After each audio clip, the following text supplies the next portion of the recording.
तो America Israel को आपको बता दें कि थर्ड देगा, air defence terminal, high altitude area defence देगा अमेरिका। तो थर्ड से और मजबूत इजरायली एयर डिफेंस हो जाएगा और इजराइल में पहली बार अमेरिकी सेना तैनात होगी। 7 दिन में यह अमेरिकी सेना तैनात हो जाएगी। सेंट्रल कमांड ने एक्स पर पोस्ट कर इसकी जानकारी दी है। तो ईरान ने अमेरिका को चेतावनी भी दी है, अपनी सेना इजराइल से दूर रखे अमेरिका। तो अपनी रक्षा के लिए किसी भी सीमा तक जाएंगे। ईरान ने अरब देशों को भी धमकी दी है, कोई भी इजराइल की मदद न करे, ऐसा ईरान का कहना है। तो इजराइल को हवाई क्षेत्र का इस्तेमाल न करने दें, मदद करने वालों पर जवाबी कार्रवाई की जाएगी, ऐसा ईरान ने कहा है। बड़ी खबर आपको बता रहे हैं।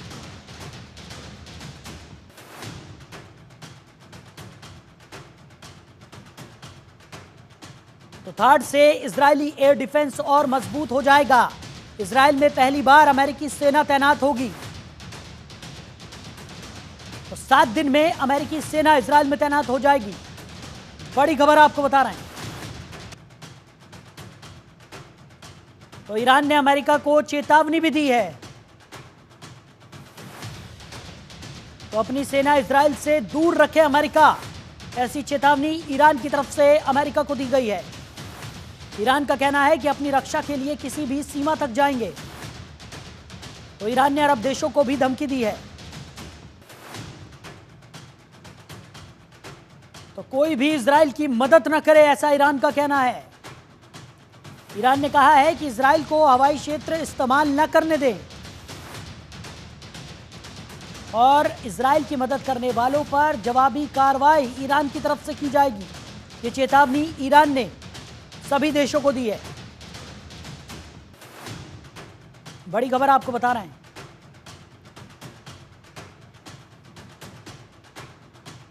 तो इजराइल की मदद के लिए अमेरिका अब खुलकर सामने आ गया है। थर्ड यहां पर अमेरिका की तरफ से अब इजराइल को दी जाएगा, यानी अमेरिकी सेना की तैनाती पहली बार अब इजराइल में होगी।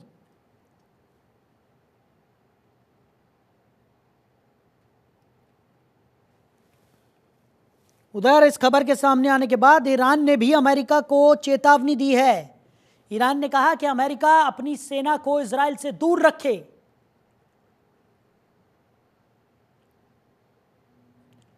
तो ईरान ने अरब देशों को भी धमकी दी है और कहा है कि इजराइल की मदद कोई भी ना करे। जो भी इजराइल की मदद करेगा उस पर जवाबी कार्रवाई ईरान की तरफ से की जाएगी। साथ ही ईरान ने कहा है कि अपनी सुरक्षा के लिए वो किसी भी हद तक जाने को तैयार है। बड़ी खबर आपको बता रहे हैं।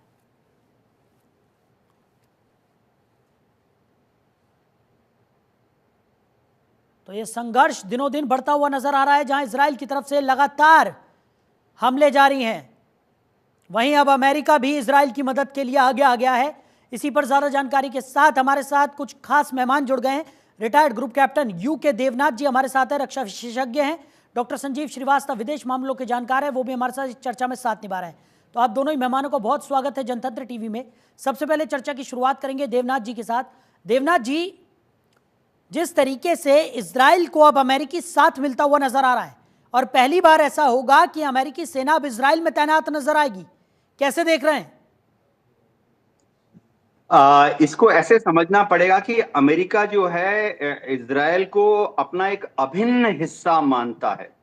कुछ लोग तो ये भी कहते हैं कि इजराइल जो है वो अमेरिका का ही एक प्रदेश है, अमेरिका का ही एक स्टेट है।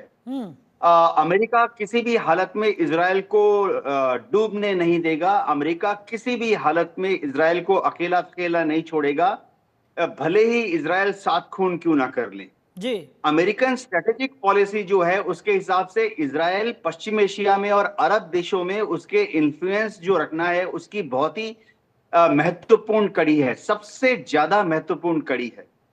अब जब अमेरिका को लग रहा है कि शायद इजराइल बहुत जल्दी ईरान पर एक हमला करने वाला है, तो अमेरिका का आंकलन यह है कि ईरान भी पलटवार में तुरंत 200 या 300 बैलिस्टिक मिसाइल इजराइल की तरफ दाग देगा। तो ये जो तैयारी हो रही है, ये इजराइल को उन 200 या 300 बैलिस्टिक मिसाइल से बचाने की हो रही है। ठीक। पहली कड़ी ये होगी कि अब इजराइल क्या पहले वॉर करता है ईरान के ऊपर। जी ठीक है। डॉक्टर संजीव भी हमारे साथ है, विदेश मामलों की अच्छी खासी समझ रखते हैं। संजीव जी, अभी आपने देवनाथ जी को भी सुना जो उन्होंने अंदेशा यहाँ पर लगाया है। दूसरी तरफ क्या ऐसा भी हो सकता है कि जो ईरान के साथ अमेरिका के ताल्लुक हैं उसका ये असर है जो देखने को मिल रहा है कि अब अमेरिका जो है वो इजराइल के समर्थन में खुलकर आ गया है और अमेरिकी सेना जो है वो अब इजराइल में तैनात होने जा रही है? देखिए, यूनाइटेड स्टेट्स ऑफ अमेरिका और इजराइल के जो संबंध हैं वो बहुत ही गहरे हैं, बहुत ही प्रगाढ़ हैं। और जैसा कि ये दोनों राष्ट्र अपने संबंधों के बारे में कहते हैं कि ये जो संबंध है वो आयरन क्लॉड है, ये अनशेकेबल है, ये लोहे की दीवार है जिसको कि हिलाया नहीं जा सकता, जिसको कि नष्ट नहीं किया जा सकता। और ये जाहिर है कि दोनों देशों के बीच में जो आपस में एक दूसरे के प्रति कमिटमेंट है वो बहुत गहरा है। और उसके पीछे जो यूनाइटेड स्टेट्स ऑफ अमेरिका की जो बहुत ही प्रभावशाली जो ज्यूइश कम्युनिटी है, ज्यूइश लॉबी है, वो अपना रोल प्ले करती है। और अमेरिका इजराइल की रक्षा के लिए संकल्पबद्ध है। और आपने देखा कि पिछले वर्ष 7 अक्टूबर को जब हमास के द्वारा इजराइल पर सबसे बड़ा आतंकी हमला किया गया था, तो उसके बाद से अमेरिका ने पूरी मिलिट्री माइट पूर्वी भूमध्य सागर में तैनात कर दी। और लगातार अमेरिका अपने फोर्स के डिप्लॉयमेंट्स को लगातार बढ़ाता जा रहा है। और अब जैसे जैसे खतरे इजराइल के ऊपर बढ़ रहे हैं, वैसे वैसे अमेरिका का जो एंगेजमेंट है, अमेरिका का जो प्रेजेंस है वो और अधिक बढ़ने जा रहा है। अब थर्ड जो कि एक anti ballistic missile defence system है, उसको भी अब अमेरिका, जैसा आपने अपनी रिपोर्ट में बनाया, कि आने वाले समय में उसे देने जा रहा है। अमेरिका के सैनिक इजराइल के अंदर तैनात किए जाएंगे। और एक बात मैं बहुत स्पष्ट रूप से कहना चाहता हूं कि यदि ईरान और इजराइल के बीच में कोई ऑल आउट वॉर छिड़ती है तो यूनाइटेड स्टेट्स ऑफ अमेरिका सीधी सीधी कार्रवाई ईरान के विरुद्ध करेगा। यूनाइटेड स्टेट्स ऑफ अमेरिका सीधे सीधे युद्ध के मैदान में उतरेगा। यद्यपि कि यूनाइटेड स्टेट्स ऑफ अमेरिका ये नहीं चाहता कि इजराइल कोई ऐसी कार्रवाई कर दे जिससे कि कोई फुल ब्लोन वॉर छिड़ जाए, कोई ऑल आउट वॉर छिड़ जाए। अमेरिका इजराइल को ये सलाह दे रहा है कि उसे जो अपने जो रिस्पॉन्स को इस तरीके से रखना चाहिए कि उसका कोई रीजनल एस्केलेशन ना हो, ये कोई ऑल आउट वॉर ना छिड़ जाए। अमेरिका इस बात को नहीं चाहता, लेकिन अमेरिका वर्स्ट केस सिनेरियोस के लिए तैयार रहना चाहता है। और जैसा कि देवनाथ सर ने कहा कि यदि ईरान की तरफ से कोई बड़ी कार्रवाई इजराइल की कार्रवाई के बाद की जाती है तो उसको नाकाम बनाने के लिए थर्ड का जो सिस्टम है, जो अन्य उसके जो सिस्टम है, वो पूरी तरह से फुल प्रूफ सिक्योरिटी प्रोवाइड कराएं। और जाहिर है कि अभी हाल के समय में जिस तरीके से इजराइल ने कुछ बैलिस्टिक मिसाइल जो हमले किए थे, उसमें कुछ बैलिस्टिक मिसाइल्स कहीं कहीं जाकर के गिरी थी। तो इजराइल की सुरक्षा को फुल प्रूफ बनाने के लिए अमेरिका बड़े कदम लेने जा रहा है। और ये आप स्पष्ट रूप से जान लीजिए कि इजराइल के विरुद्ध यदि कोई भी कार्रवाई कहीं से भी की जाती है तो अमेरिका उसको नाकाम करने में और उसके विरुद्ध कार्रवाई करने में बिल्कुल आगे रहेगा, प्रोएक्टिव तरीके से आगे रहेगा। ये स्पष्ट रूप से दिखता है। और इस बात को ईरान को भी समझना होगा। और इस सारी स्थितियों को ध्यान में रखते हुए ईरान जैसे राष्ट्र को अपने जो कदम है वो सावधानी के साथ ही उठाने होंगे, नहीं तो इसका बहुत बड़ा खामियाजा ईरान को भुगतना पड़ सकता है। ठीक है, देवनाथ जी हमारे साथ हैं। देवनाथ जी, जब हम पिछली बार चर्चा कर रहे थे तो मुझे अच्छे से याद है कि आपने किस तरीके से इस पूरे संघर्ष को समझाने की यहाँ पर कोशिश की थी। लेकिन अगर बात की जाए इस पूरे घटनाक्रम की, जिस तरीके से ये शुरुआत हुई और जिस तरीके से ये आगे बढ़ा संघर्ष, और अब ये संघर्ष जिस तरीके का रूप धारण कर रहा है, क्योंकि हम लगातार देख रहे हैं कि पीछे कोई भी हटने को तैयार नहीं है। ईरान की तरफ से भी तमाम जो अरब देश हैं उनको यहाँ पर चेतावनी दी गई है। अमेरिका को खुले तौर पर चेतावनी देता हुआ ईरान नजर आ रहा है कि अपनी सेना को इजराइल से अमेरिका दूर रखे। लेकिन अमेरिका भी अब खुलकर इजराइल के समर्थन में उतर आया है। जिस तरीके से थाड़ यहाँ पर दी जा रही है, जिस तरीके से अमेरिकी सैनिकों की तैनाती की जा रही है, इससे तो यही लगने लगा है कि अब धीरे धीरे जो बाकी के देश हैं जो अभी खुलकर सामने नहीं आ रहे थे, वो भी अब खुलकर इस युद्ध में कूदते हुए नजर आ रहे हैं। जी हाँ साहिल जी, ये समझना पड़ेगा कि अमेरिका में अभी इलेक्शन हो रहे हैं और इलेक्शन में अमेरिका में हमेशा एक बड़ा सा सेंसिटिव सा मुद्दा रहता है जो कि हम भारतीयों को शायद थोड़ा थोड़ा समझ में आ जाएगा। वो है कि अमेरिका की आम जो जनता है अमेरिका में, चाहे वो आम रिपब्लिकन हो या आम डेमोक्रेट वोटर हो, वो आमतौर पे कभी नहीं चाहते कि अमेरिका के जो बच्चे हैं, यानी अमेरिका के जो आम लोग हैं, उनके जो बच्चे हैं जो फौज में हैं, वो विदेशों में जाके युद्ध लड़ें। तो जो भी अमेरिका की सरकार अपने बच्चों को, यानी अपने सोल्जर्स को विदेश में युद्ध लड़ने भेजती है, तुरंत उनका वोटिंग प्रतिशत 3, 4, 5, 6, 7% कम हो जाता है। तो जो बाइडन अगर थर्ड एयर डिफेंस सिस्टम लगा रहे हैं अब इजराइल में, और 100 उनके जो एयरमैन हैं जो कि इसको मैन करेंगे, उनको इजराइल भेज रहे हैं, तो जो बाइडन ने बहुत बड़ा खतरा लिया है। इससे कमला हैरिस को थोड़ा सा वोटिंग में नुकसान हो सकता है। लेकिन ये भी समझना पड़ेगा कि अमेरिका अब किसी भी हालत में इजराइल को और क्षति पहुंचना नहीं देना चाहता। इजराइल का एयर डिफेंस सिस्टम पहले से भी बहुत अच्छा था। उनके पास डेविड स्लिंग है, जो कि लॉन्ग डिस्टेंस पे ही ईरानियन मिसाइल्स को तबाह कर सकता है। उनके पास पेट्रियट एयर डिफेंस सिस्टम है, पेट्रियट सी, जो कि अमेरिका ने दिया है सबसे लेटेस्ट वर्जन। वो भी 80 से 120 किलोमीटर पर दुश्मन को एरियल टारगेट नष्ट कर सकता है। और हम सब ने आयरन डोम का तो नाम सुना ही हुआ है, बहुत ही अचूक है। Last minute point defence system है इजराइल का, बहुत ही शानदार, जिसकी की किल प्रोबेबिलिटी जो है वो 80 से 90% है। बिल्कुल।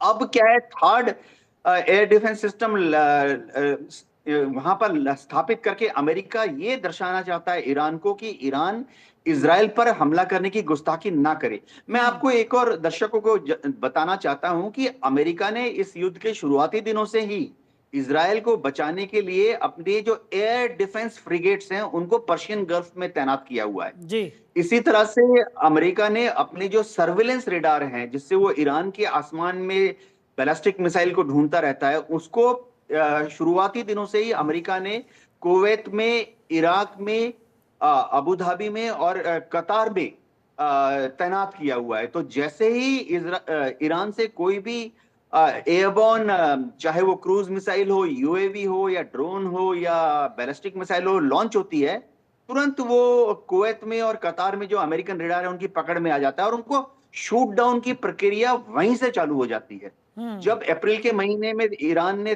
300 रॉकेट ड्रोन दागे थे इजराइल की तरफ, तो पहला जो ड्रोन और क्रूज मिसाइल शूट डाउन होगा, आपको ताज्जुब होगा, वो पर्शियन गल्फ के ऊपर ही शूट डाउन हो गया था।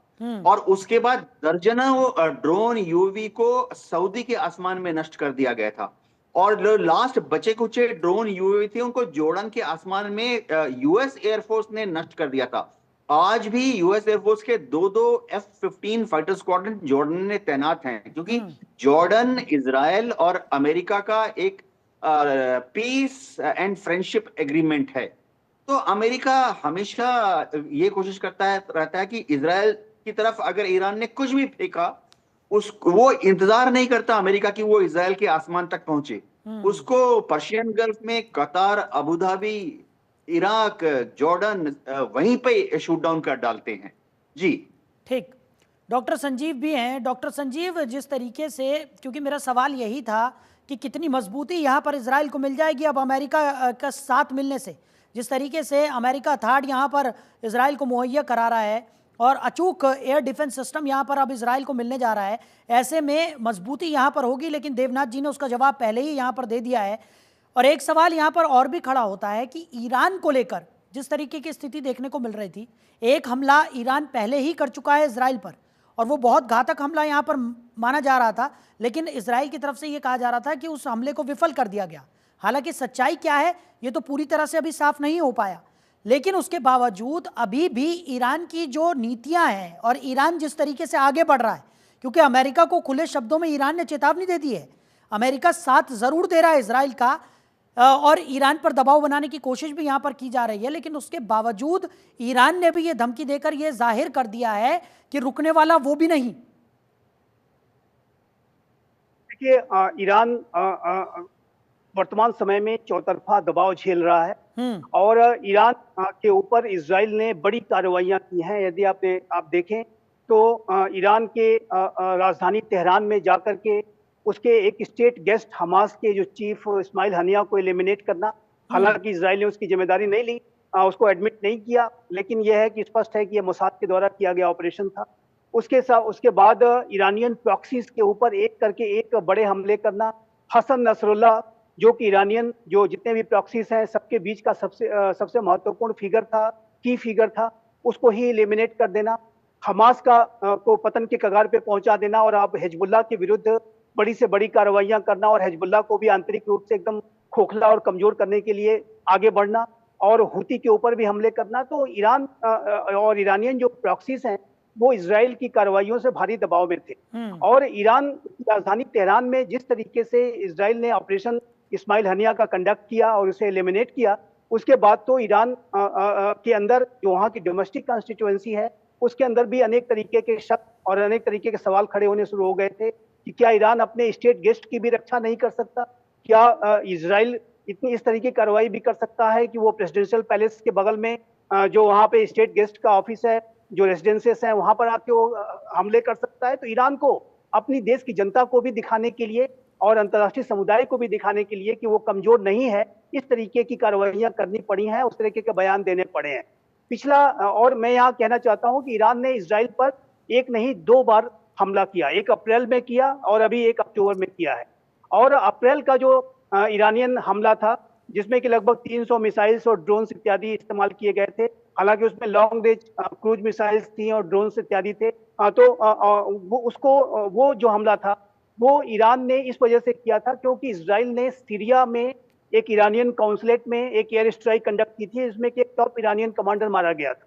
तो ऐसे में इजराइल ने के विरुद्ध ईरान ने वो बदले की कार्रवाई की थी और अभी जो इस्माइल हनिया और हसन नसरुल्लाह के मारे जाने के बाद भी ईरान ने एक रिटेलिएशन किया, ये दिखाने के लिए कि वो कमजोर नहीं है। लेकिन आपने ये देखा होगा कि ईरान के द्वारा इजराइल पर जो कार्रवाइयां की गई उसमें ह्यूमन कैजुअलिटीज नगण्य है, नहीं के बराबर है। सिर्फ इस बार की अक्टूबर की कार्रवाई में कोई एक व्यक्ति वेस्ट बैंक में मारा गया, इजराइल की टेरिटरी पे कोई व्यक्ति नहीं मारा गया और कोई ऐसा इजराइल का बड़ा सब्सटेंशियल डैमेज भी नहीं हुआ है और जिससे कि स्पष्ट है कि ईरान की जो कार्रवाई थी वो इस तरीके से उसने कैलिब्रेट किया कि इजराइल को कोई बहुत भारी ऐसी क्षति न पहुंच जाए कि कोई एक फुल ब्लोन वॉर जैसी स्थिति बन जाए। तो ईरान को जो कार्रवाई थी वो अपनी जनता को और अंतर्राष्ट्रीय समुदाय को दिखाने के लिए कि वो भी हमले कर सकता है, उसके पास भी बैलिस्टिक मिसाइल्स हैं, ये मैसेज देने के लिए विशेष रूप से किया गया था। ईरान इस बात को अच्छी तरह से जानता है कि इजराइल की ताकत क्या है और ईरान भी इस बात को और अच्छी तरह से जानता है कि यदि ईरान ने इजराइल के ऊपर कोई सीधा युद्ध छेड़ा तो अमेरिका सीधी सीधी कार्रवाई और सीधा सीधा युद्ध ईरान के विरुद्ध करेगा। और आप देख रहे हैं कि अमेरिका की जो पॉस्चरिंग है, अमेरिका का जो फोर्स डिप्लॉयमेंट है, अमेरिका लगातार जिस तरीके से ईरान इजराइल के साथ कोऑर्डिनेट कर रहा है, ऐसे में ईरान इस बात को जानता है कि वो अमेरिका इजराइल पर हमला करना यानी अमेरिका के ऊपर ही हमला करने जैसा वो कदम होगा और उसका बहुत बड़ा जवाब उसे मिलेगा। तो मेरा ऐसा मानना है कि साहिल जी की ये जो ईरानियन कार्रवाइयां हैं, जो बयान है वो संयमित ही मैं इसे कहूंगा, कोई ऐसा ईरान कदम नहीं उठाने जा रहा है। धमकियां वगैरह तो वो अवश्य देगा ये दिखाने के लिए कि वो कमजोर नहीं है, लेकिन जहां तक कार्रवाइयों का प्रश्न है उसकी कार्रवाइयां इस तरीके की नहीं होंगी कि जिससे कि कोई फुल ब्लोन वॉर जैसी स्थिति बने।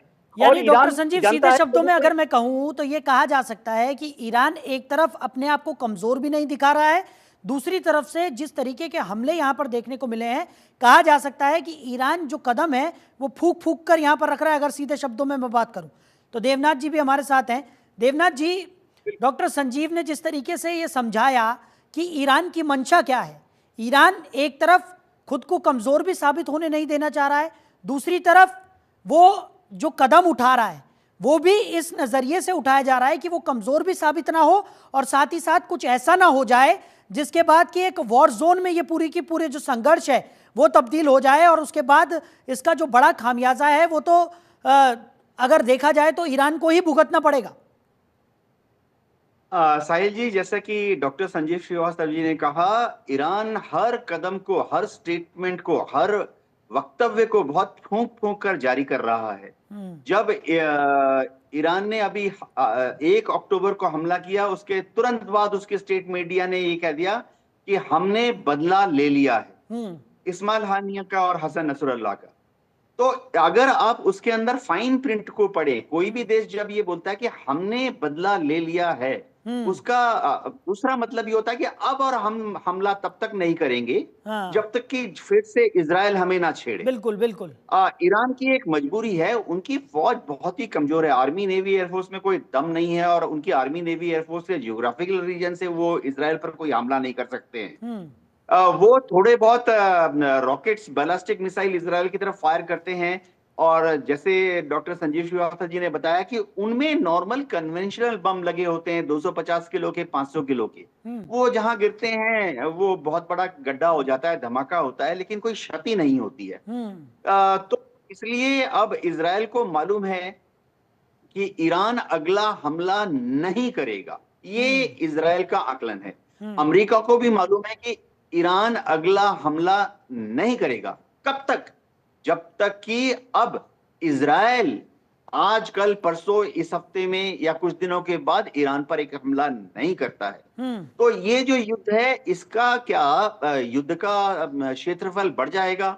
अभी हमने देखा कि ईरान के राष्ट्रपति पेजेश्किन की मुलाकात, बातचीत हुई राष्ट्रपति पुतिन के साथ रूस के, लेकिन रूस है उसने सारा डिप्लोमेटिक पॉलिटिकल समर्थन तो दिया है ईरान को, लेकिन रूस अपने युद्ध में यूक्रेन के साथ इतना ज्यादा उलझा हुआ है कि रूस शायद कोई भी हथियार ईरान को नहीं दे पाएगा। संभव ही नहीं है, क्योंकि उसके पास जितने हथियार हैं वो यूक्रेन में ही फायर कर रहा है। तो इस युद्ध का दायरा बढ़ने की ज्यादा संभावना फिलहाल नजर नहीं आ रही है। ठीक है देवनाथ जी, एक और सवाल, क्योंकि काफी महत्वपूर्ण सवाल है, समय हमारे पास थोड़ा सा कम है, जल्दी से मैं जानना चाहूंगा कि जिस तरीके से ईरान की मंशा यहाँ पर जाहिर हो रही है, जैसा कि आपने और संजीव जी ने यहाँ पर बहुत बखूबी समझाया कि ईरान के आखिर में मंशा शायद यही है कि वो अपने आप को कमजोर तो यहाँ पर नहीं दिखाना चाह रहा है, दूसरी तरफ वो कोई ऐसा कदम भी नहीं उठाना चाह रहा है जिसका खामियाजा जो है वो ईरान को ही भुगतना पड़ जाए। ऐसे में इजराइल की भूमिका की अगर हम बात करें, क्योंकि जब ईरान की तरफ से इजराइल पर हमला किया गया था, हालांकि बहुत ज़्यादा नुकसान इजराइल ने यहाँ पर साफ तौर पर नकार दिया और कहा कि कुछ ज़्यादा नुकसान यहाँ पर नहीं हुआ है, लेकिन उसके बावजूद इजराइल ने यह कहा था कि सही समय आने पर इसका जो पलटवार है वो हमारी तरफ से किया जाएगा। उसके बाद विदेश मंत्री जो हैं वहाँ के, उनका भी बयान सामने आया, गृह मंत्री का बयान सामने आया, जिसमें यह कहा गया कि अब सही समय आ गया है, यानी कि इजराइल भी कुछ बड़ा करने की प्लानिंग यहाँ पर करता हुआ नजर आ रहा था। तो क्या माना जा सकता है कि इजराइल की तरफ से भी कोई बड़ा हमला हाल फिलहाल के दिनों में देखने को मिल सकता है? इजराइल के ऊपर बहुत बड़ी जिम्मेवारी है कि वो अगर एक बड़ा हमला ईरान के ऊपर करता है तो वो बहुत ही संयमित, लिमिटेड यानी सीमित दायरे में हमला करना पड़ेगा। अमेरिका ने पूरा जवाब दे दिया है कि इजराइल किसी भी हालत में ईरान के न्यूक्लियर संयंत्रण पर या न्यूक्लियर रिसर्च सेंटर पर हमला ना करे। इससे इजराइल के थोड़े हाथ बंद गए हैं। इजराइल अब फिलहाल क्या कर सकता है, अपने 4, 8, 12, 16 फाइटर विमान को, उनके पास F-15 है, F-35 है, उनको भेज सकता है, जो कि जाके बंदर अब्बास पर 16 या 32 बम गिरा सकते हैं, चाबहार पर 8 या 16 बम गिरा सकते हैं। इससे ज्यादा इजराइल कुछ नहीं कर सकता है। तो इजराइल को भी मालूम है कि ईरान के ऊपर अभी हमला करके शायद मिलिट्री तौर पर कुछ नहीं मिलेगा। तो मेरा अंदाजा ये है कि शायद आस्ते आस्ते इजराइल इस मामले को ठंडा होने देगा और ईरान पर हमला किसी भी तरह से नहीं, डायरेक्ट हमला नहीं करेगा। ठीक है डॉक्टर संजीव, आपकी क्या राय है? अमेरिका का समर्थन भी यहां पर इजराइल को मिल गया है, कई बयान भी यहां पर सामने आए इजराइल की तरफ से कि बड़े हमले की तैयारी यहां पर की जा रही है, रणनीति बनाई जा रही है और जो पलटवार है वो अब इजराइल की तरफ से होगा। आपकी क्या राय? देखिए, मेरे असेसमेंट के मुताबिक ये इजराइल का जो रिस्पांस है वो इमिनेंट है, वो कभी भी किसी समय हो सकता है। और ये जो रिस्पांस है वो बड़ा होगा, लेकिन ये कैलिब्रेटेड होगा। और जैसा कि देवनाथ साहब ने कहा, ये सीमित रिस्पांस हो सकता है, क्योंकि अमेरिका जो कि इजराइल का क्लोजेस्ट एलाई है और वो अमेरिका उसके साथ क्लोजली रणनीतियां बना रहा है। ऐसे में अमेरिका की इजराइल को ये सलाह है कि उसे रिस्पांस तो अवश्य करना चाहिए। और जैसा कि आपने देखा कि एक साइबर अटैक की भी खबर आई है कि जिसमें कि जो ईरान के अनेक जो प्रमुख प्रतिष्ठान हैं, इवन कि उसके जो न्यूक्लियर इंस्टॉलेशंस हैं, उसके ऊपर भी साइबर हमला इजराइल के द्वारा कैरी आउट किया गया है। और ये एक रिस्पांस की शुरुआत अवश्य इजराइल ने कर दी है। और आने वाले समय में जो एक physical military action, kinetic action की जहां तक बात है, उसको भी इसराइल कर सकता है, लेकिन मेरा ऐसा मानना है कि ये जो हमला होगा वो कैलिब्रेटेड होगा। उसका लक्ष्य ईरान को जवाब देने का तो अवश्य होगा, लेकिन कोई फुल ब्लोन वॉर न छिड़ जाए, इस बात को भी इसराइल को ध्यान में रखना होगा। जैसे कि अमेरिका इस बात की सलाह दे रहा है, और अमेरिका भी नहीं चाहता कि ये कोई फुल ब्लोन वॉर छिड़े, इसका कोई रीजनल एस्केलेशन हो। ठीक है डॉक्टर संजीव, हमारे साथ जुड़ने के लिए, इस तमाम जानकारियों के लिए, तमाम चर्चा के लिए आपका बहुत शुक्रिया। देवनाथ जी भी हमारे साथ थे। देवनाथ जी, आपका भी बहुत शुक्रिया अपना कीमती समय हमारे साथ साझा करने के लिए।